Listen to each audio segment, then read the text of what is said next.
কিভাবে খুব সহজে ইস্ট ছাড়া অনুষ্ঠান বাড়ির মতো নরম তুলতুলে নান আপনারা বাড়িতেই বানিয়ে নিতে পারবেন তারই সহজ রেসিপি কিছু টিপস সহ শেয়ার করব আপনাদের সঙ্গে।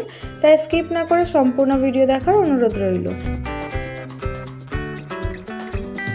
নমস্কার বন্ধুরা, সুপর্ণাস কিচেনের একটি নতুন ভিডিওতে আপনাদের অনেক অনেক স্বাগত। আশা করি সকলে খুব ভালো আছেন। আজকে চলে এসেছি নান রেসিপি নিয়ে। সমস্ত টিপস সহ সবটাই শেয়ার করবো আপনাদের সঙ্গে, তাই স্কিপ না করে দেখতে থাকুন। আর যদি আমার চ্যানেলে নতুন বন্ধু হয়ে থাকেন, চ্যানেলটি সাবস্ক্রাইব করে পাশে থাকার অনুরোধ রইল। চলুন তাহলে শুরু করা যাক আজকের রেসিপি। নান বানানোর জন্য সবার প্রথমে এখানে লাগছে আমার ময়দা। আমি এখানে 500 গ্রাম ময়দা নিয়েছি। এবার এর মধ্যে দিয়ে দিতে হবে পরিমাণ মতো নুন। হাফ চামচের থেকে একটু কম পরিমাণে এখানে আমি নুন ব্যবহার করেছি। এবার এর মধ্যে দিয়ে দেবো বেকিং পাউডার। এই বেকিং পাউডারটা দেওয়ার ফলে কিন্তু নানগুলো খুব সুন্দর ফুলবে। আর অবশ্যই পরিমাপটা আপনাদের খেয়াল রাখতে হবে। এখানে আমি 500 গ্রাম ময়দার জন্য 2 চা চামচ বেকিং পাউডার ব্যবহার করেছি। বেকিং পাউডারটাকে ময়দার সঙ্গে খুব ভালোভাবে মিশিয়ে নিতে হবে। এবার এখানে আমি দিয়ে দেবো 100 গ্রাম পরিমাণে টক দই। টক দইটা দিয়ে ময়দার মধ্যে খুব ভালোভাবে মিশিয়ে নিতে হবে। আমি যেগুলো দেখাচ্ছি এই টিপসগুলো ফলো করলে কিন্তু আপনারাও একদম নরম তুলতুলে নান বাড়িতেই বানিয়ে নিতে পারবেন।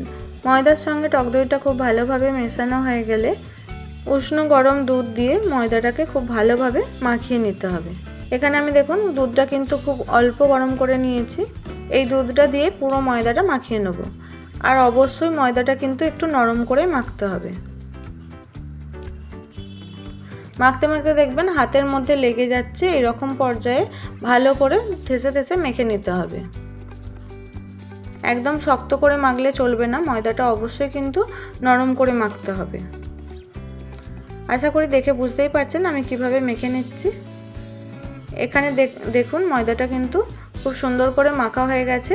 এবার এটাকে আমি 1 ঘন্টার জন্য রেস্টে রেখেছিলাম।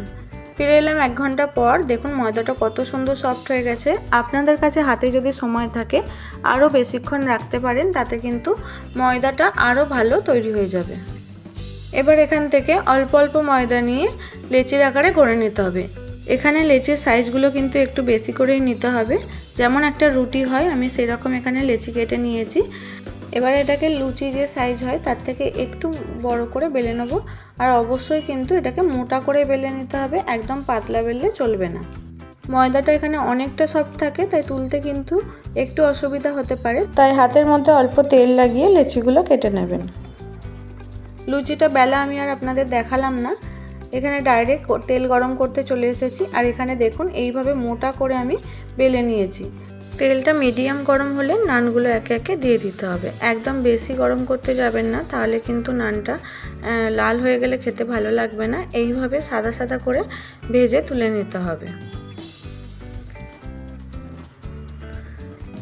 একটা করে নান তেলের মধ্যে দিয়ে একটু ফুলে উঠলে এইভাবে ছান্তার সাহায্যে একটু চেপে চেপে দিলেই দেখবেন খুব সুন্দরভাবে ফুলে যাচ্ছে। আর গ্যাসের ফ্লেমটা অবশ্যই মিডিয়াম টু স্লো হিটে রাখবেন। আর এরকম সাদা অবস্থাতেই নানগুলো তুলে নিতে হবে, তাহলে কিন্তু নানগুলো একদম নরম তুলতুলে হবে। চলুন এইভাবে আরও কয়েকটা আপনাদের দেখিয়ে দিই, আপনারা দেখতে থাকুন। নানগুলো এখানে আমার সব ভাজা হয়ে গেছে। চলুন এবার আপনাদের দেখিয়ে দিই কতটা সফট হয়ে গেছে। এখানে দেখুন আর কয়েকটা নানই আছে, বাকিগুলো কিন্তু আমাদের সব খাওয়া হয়ে গেছে। ভিডিও শ্যুট করতে ভুলেই গিয়েছিলাম, যাই হোক। আর দেখুন কতটা সফট হয়েছে, এইভাবে হাতের সাহায্যে কিন্তু একদম মুঠো করা যাচ্ছে।